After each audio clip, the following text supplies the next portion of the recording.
Dharma Talks by Mogok Sayadaw. The 30th of December 1960, the 30th of May to the 1st of June 1961. How to open your eye. The following 4 talks were based on the Indriya Bhavana, Sutta, Majjhima Nikaya, the development of the faculties, Sutta No. 152. T1. I am worrying of you as living a negligent life. You should have reliance with you. Without it will encounter dukkha. These were the words the Buddha reminded the monks in the Sutta of Anguttara Nikaya.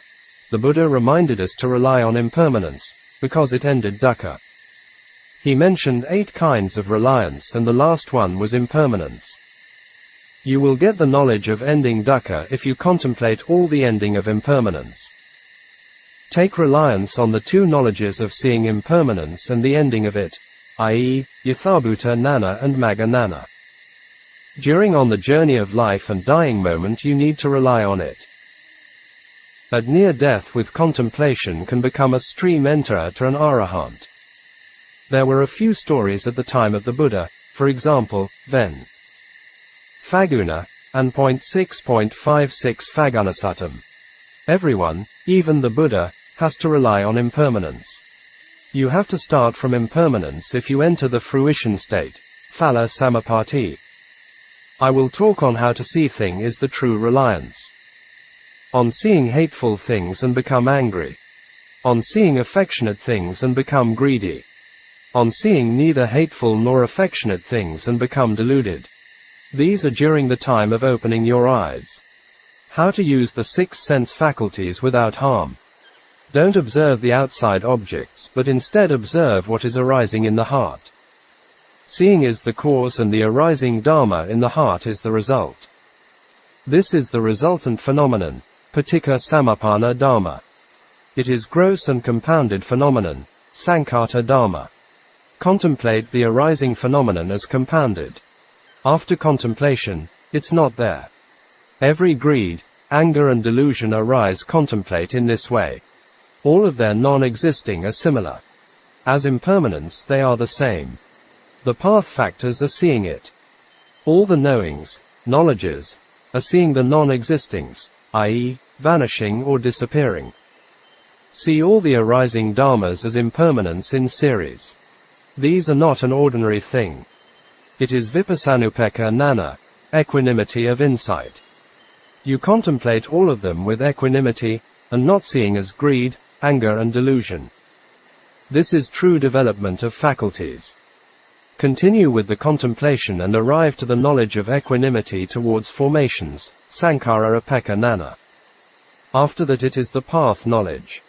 In this way by using the 6 sense faculties is without harm. It's easy to practice also. You have to practice until it becomes your own nature. The Buddha said that whoever practiced and became natural, and then it was easy like closing and opening your eyes. If you can practice up to this point, and it becomes a true reliance. He continued to talk about the dying moments by seeing anicca as mentioned in the Anguttara Nikaya. In these 3 knowledges, i.e., vipassanupekkha nana, sankhara upekkha nana and magga nana, you'll become a stream enter if you die with the vipassanupekkha nana or sankhara upekkha nana after arriving at the heavenly realm. On the other hand, what will happen if you don't rely on insight knowledge? You will arrive at Pita, hell and animal realms if you die with greed, anger and delusion. T2. In the beginning, Sayadaw mentioned the important, and also interesting power of Dhamma. Listening to the Dhamma carefully, make effort to remember them, and then put into practice. In this way Dhamma can be enshrined in the mind and body becomes a Dhamma settiya, shrine. It will protect the yogi from dangers and difficulties. Some examples could be read on the Buddha's conquest of the 8 adversities. See the Jayamangala Atthagatha. The Buddha after his enlightenment was looking for someone who he could take on refuge. But he never found anyone who could be excellent than him in sila, samadhi and panna. He became a Buddha by the Dhamma. So he took the Dhamma, the 4 noble truths as a refuge and teacher. The Brahma god Sahampati agreed with him because the past Buddhas were also doing the same thing before. This point is very important, because these episodes showed that there was no creator god and creation existed in the whole cosmos. All living beings, because of their wholesome and unwholesome dharmas or kammas, are traveling in the round of existence.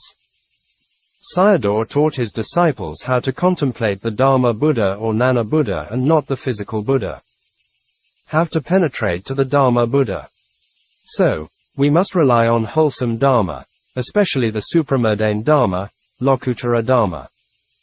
Because of our wholesome Dharmas of the past, now we meet the Buddha's Dharma, which is the most difficult to come by. Therefore, we must use this chance fully to go up higher and higher to transcend dukkha and not for going downwards. The Buddha taught the Dharma from external. Whoever listening with the above mentioned 3 ways, then the Dharma will enshrine in our body. There are always 2 causes, i.e., external and internal causes affect every living beings. The most important one is the internal one. Path factors are the Dharma seti. Why the Buddha became the great conqueror of the 8 adversities? Because his kanda became a Dharma seti. The physical Buddha didn't know anything. Only the Nana Buddha knew it. Therefore, we must reach to the internal knowledge Buddha when we are performing puja, devotional practices. Becoming a stream enterer, sotapanna, is also not the body, but the path knowledge. It was sent by the Dharma that you came to this human life. There are 2 kinds of Dharma, right and wrong Dharmas, Sama Dharma and Miccha Dharma, or the 8 right path factors, Sama Maganga, and the 8 wrong path factors, Miccha Maganga. Close the doors to the planes of misery are also Dharma. It does not need to teach people for the Dharmas which send them to the planes of misery. Everyone has done it and can do it. The 3 Kariyas of the Buddha that he had to fulfill his perfections, paramis, were, for his benefit, for the benefit of his relatives, and for the benefit of living beings. It's very important of being able to distinguish between friends and foes. Recounting the story of Taddeya Brahman on this point, I am warning you all not to shun away from the salvation of the Dharma. Dharma sent you here and you are completed with the 5 rarities, i.e., encountering the teachings of the Buddha, a teacher who can teach the Sakka Dharma, understanding of it, etc.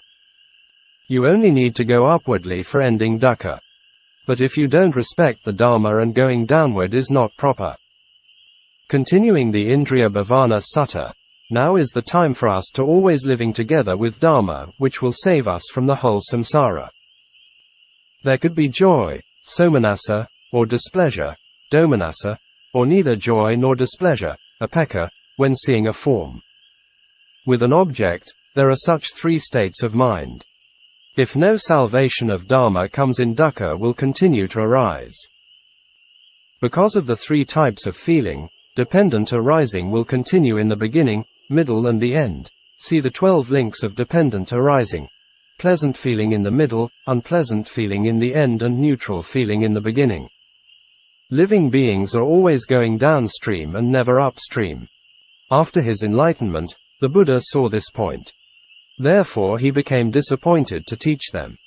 I'll show you some insight contemplations. From the 3 types of feelings, if one of them is arising, contemplate as it's the resultant phenomenon arising by causes. In this way the view of a person, a being is falling away. Contemplate it as arising and passing away. In this way the 3 types of feeling are becoming a series of equanimity of insight, vipassanupekkha nana. T3. Sayadaw told the story of the sutta. On one occasion the Buddha was staying among the Gajingalas, people of the Gajingala village, in the bamboo grove. During a Dharma talk he asked the young Brahman Uttara, how his teacher Parasivi Brahman taught and trained on the 6 sense faculties.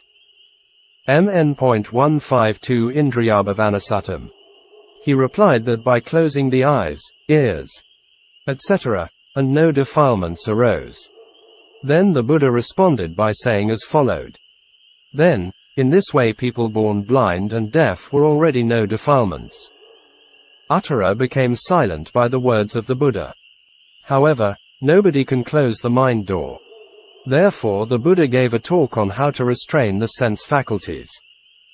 Whatever arises from the 6 sense doors, e.g., feeling arises, sukha, dukkha or upekkha, observe their anicca and it becomes upekkha. They are conditioned by causes. These are kilesa and course, and the result of the causes. Whatever arises is sankhara, conditioned thing. By seeing anicca becomes upekkha and called sankhara upekkha, not react to sankhara as like or dislike. It's very quickly leading to sankhara upekkha nana, knowledge of equanimity towards formations which is close to the path knowledge, magga nana. Sayadaw described the practice from hearing, from the 6 sense doors let whatever arises. But the important thing is can be let the contemplating knowledge comes in to know it. Whatever arising in the body is course, so that you know it. First, you have to know it from behind as it is arising by causes, the arising Dhamma. Second, after this contemplation, the arising Dhamma is not there anymore, that becomes the passing away Dhamma. First is arising and second is passing away. Special note, in the 18th of November 1956, Sayadaw gave a talk on insight meditation by way of Vitakka, thought, and Vicara, examination. Here is extract from some of them. Vitakka is thinking or thought, and Vicara is all-round examination. The Buddha taught the first jhana with Vitakka and Vicara and also the path factors with it. Today I will talk about its implementation. Here he used Vedana of the 6 sense doors. Whatever feelings are arising from the 6 sense doors, think about it as what it is. After that, examine the feeling as it exists or not. This is Vicara or examination. If you use Vitakka and Vicara in this way, you see feeling and also its impermanence.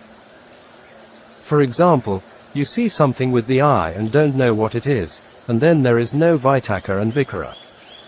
Someone who has thinking and examination get the path factors. The thinking of I-ness or identity view is falling away.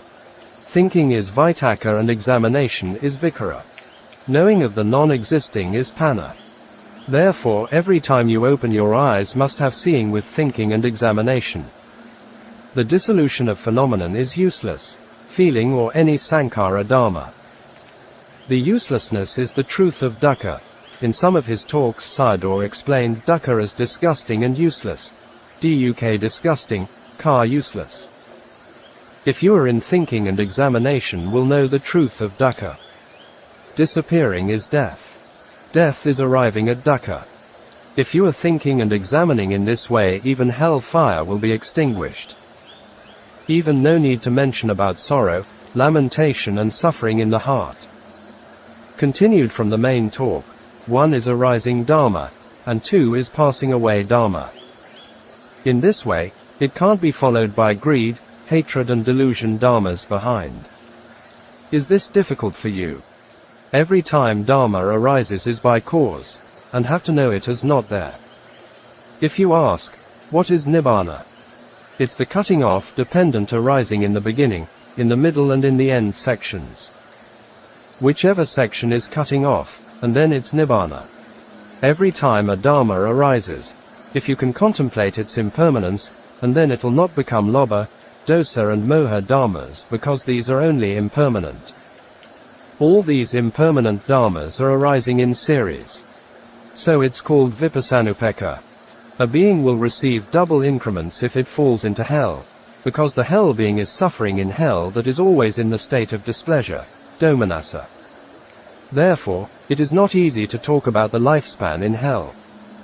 This is one of the reasons that hell beings don't have a definite lifespan. Sayadaw mentioned it for his listeners. It reminded them for practicing diligently to end suffering in hell. T4. The Buddha taught this sutta for vipassana practice was it could become the most quickest and effective way. In the time of the Buddha there were also many practiced for insight and gave wrong teachings. Continued the story of the sutta. How do you close the mind door of muddy kilesas? Even maybe you can close the other 5 doors. The Buddha taught the Aryan way of development of the faculties. Thoughts from the mind door create greed, hatred and delusion. Let it be arisen.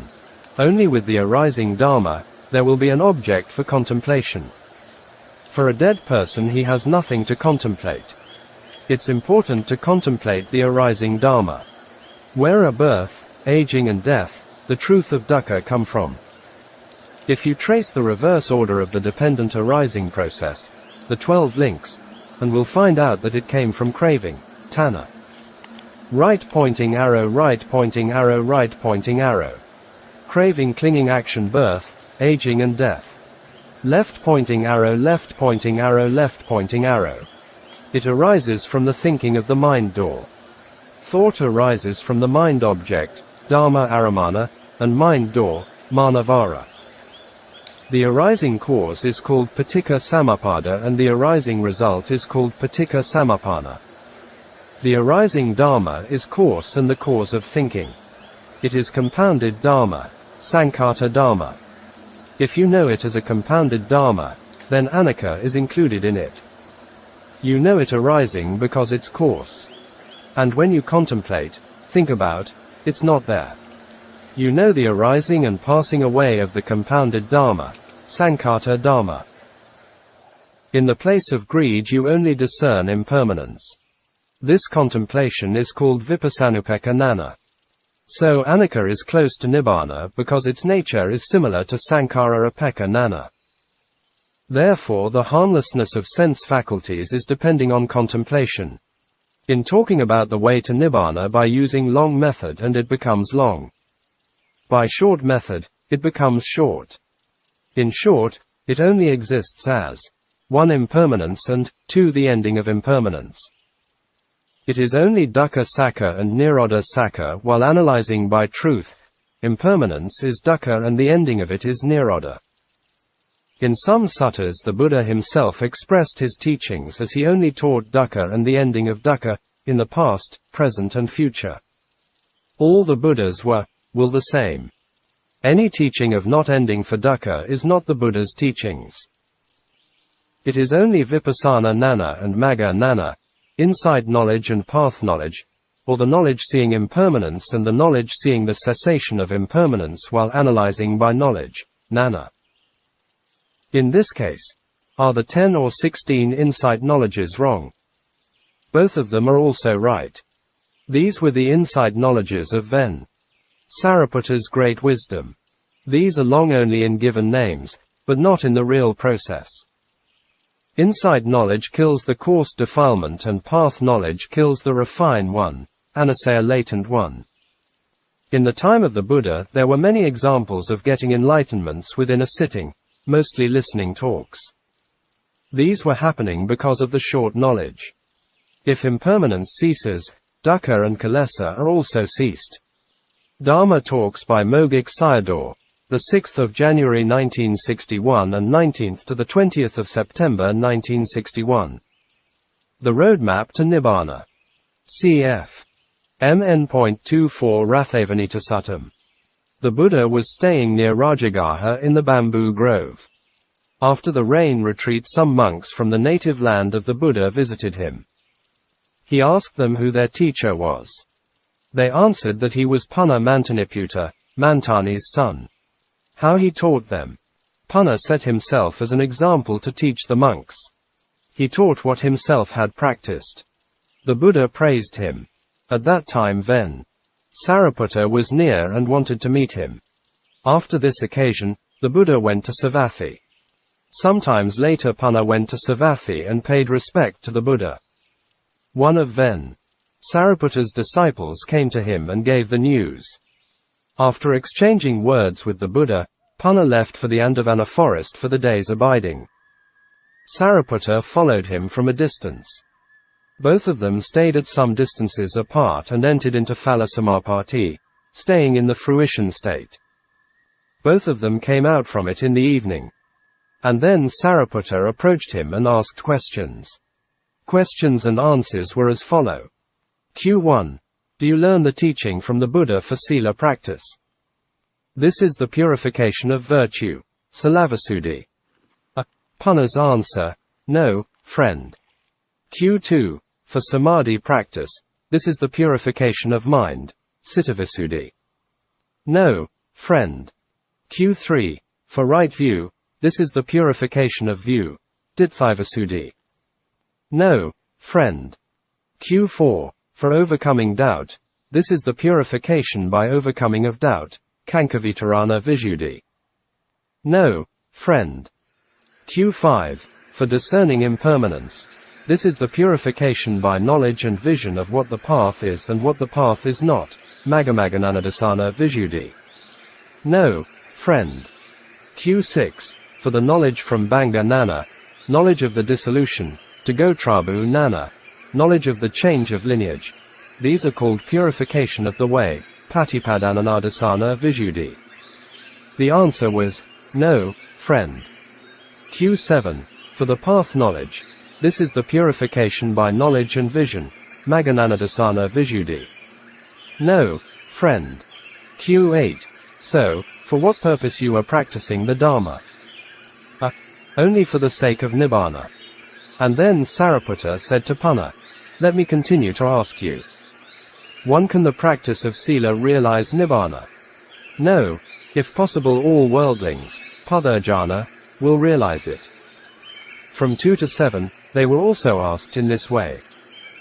Punna answered all of them in negative. Because all of them were Saṅkhāta Dhamma, conditioned Dhamma, and not Nibbāna, which was Asaṅkhāta Dhamma, unconditioned phenomenon. Sariputta praised him. Punna gave an analogy for the 7 purification processes. King Pasenadi Kosala from Savathi wanted to go to Saketa, 700 miles far away. The mileage was not mentioned in the sutta. Sayadaw used it only for a clear explanation. Most monks use the sutta teachings exactly mentioned in the sutta's words by words in Pali and translate into their own language, and with explanation. But he was different, only used the points and facts for teaching. His talks were only for practical purpose. The king's servants arranged chariots for him to change after each 100 miles. He came down from it and entered Saketa after he arrived at Saketa by the last 7th chariot.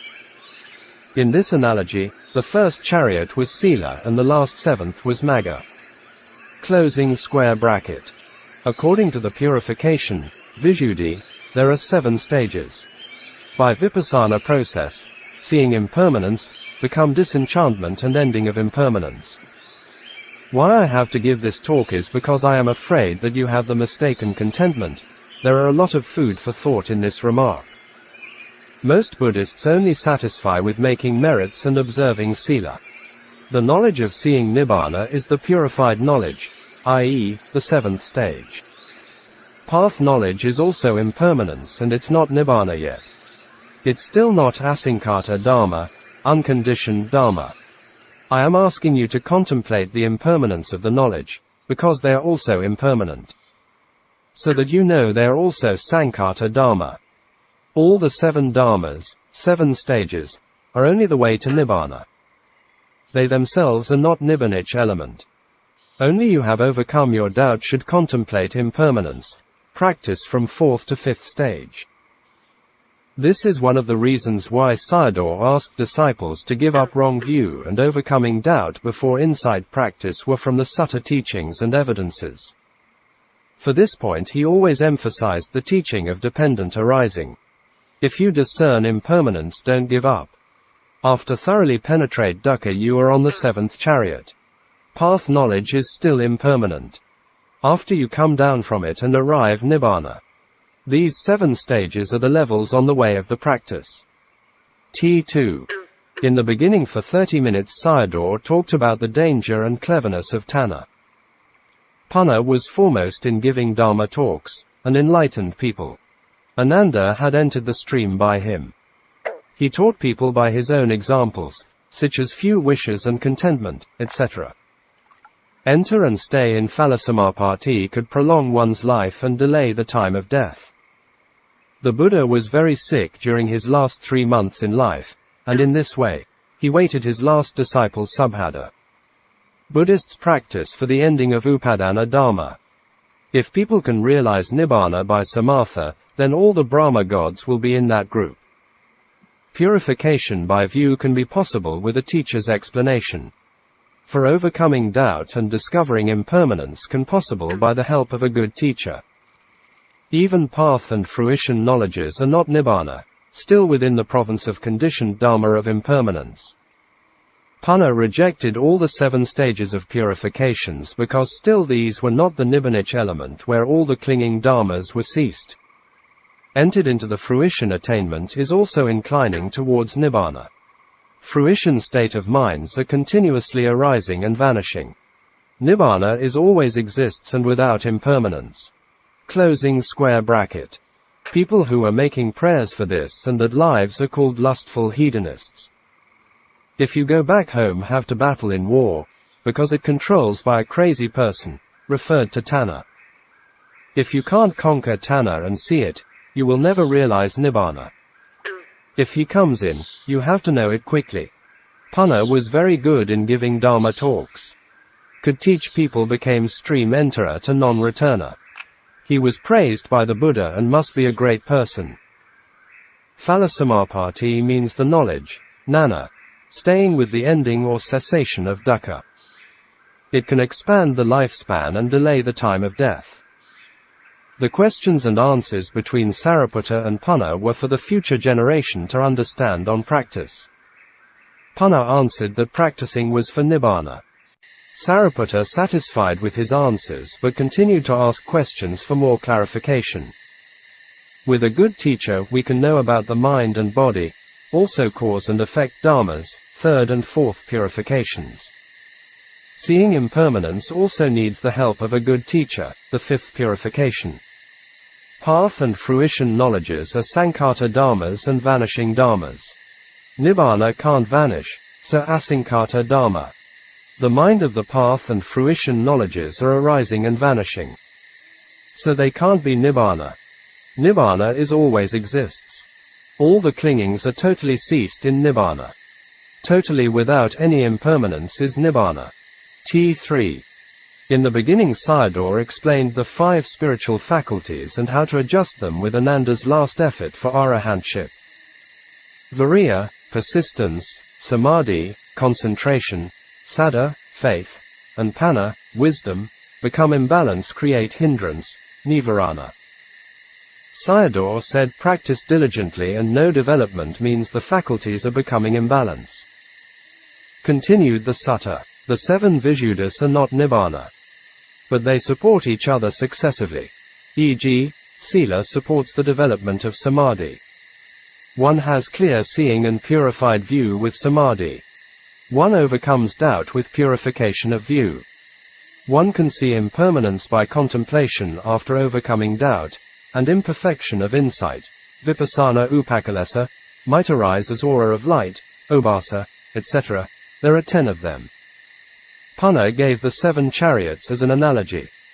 The 7 chariots are the 7 Visuddhas, Saketa was Nibbāna and King Pasanadi was Yogi. If you arrive at the knowledge of disenchantment don't want to contemplate and run away from it. But you must have to contemplate with patience. With continuous contemplation penetrates dukkha and impermanence comes to an end. Closing square bracket. The ears listen to the talk and nana, mind, turning towards the kanda.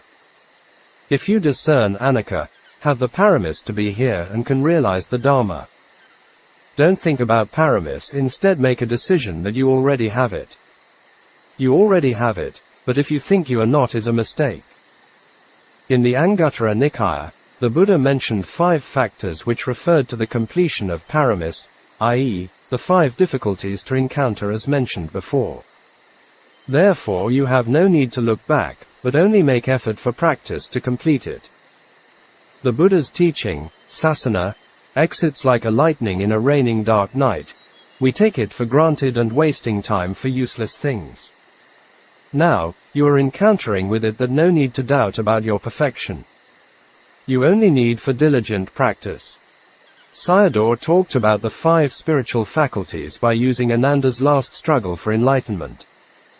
He was practicing walking meditation by overexertion and did not get the result because samadhi was left behind. without the help of a teacher and not practice rightly can't get the result. Over-effort becomes restlessness, uddhaka, and over-samadhi becomes torpor. Send your effort and samadhi in balance towards impermanence. Faith and wisdom need to be made balance. You must have the faith for realization. Over-faith inclines towards affection. Over-wisdom, intelligence, becomes cunning, sending four of them in balance towards impermanence. Mindfulness is never excessive like other dharmas. You must always have mindfulness. If all these 5 spiritual faculties are in balance, you will sure of getting the result, e.g., in Ananda's case. This is an important point. In practice making adjustment is important. Continued the sutta, in fruition state, the khandha still exists, but the mind is inclining towards Nibbāna. Even path knowledge is impermanence and sankhata dharma. Up to the path knowledge arise by conditioning. The fruition knowledge is also the same. A person with purified view is overcoming doubt. Those who have no doubt can discern anicca. The 7 Visuddhas are helping each other in stages to Nibbāna. They themselves are not Nibbāna, gave the analogy of 7 chariots. I have been explained the mind-body process, so you have been come down from the 3rd. Every day I explain the dependent arising and you have come down from the 4th also. You all are contemplating impermanence, so on the 5th chariot. If you are really becoming disenchanted to the impermanence of dukkha, then you are on the 6th chariot. If seeing the ending of it, then you are on the 7th chariot.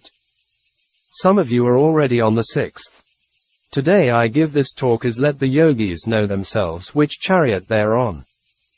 The chariot you are in, talking to you that Nibbāna is near or far away. The words Nibbāna far away is true to people who are not in practice. This is defilement. It's depending on the practice. If you are disenchanting to the impermanent process, and the knowledge of not wanting, it will arise in short moments. If you are in the fruition knowledge, then you are already stepping down from the 7th chariot, and entering the city of Saketa, which is Nibbāna.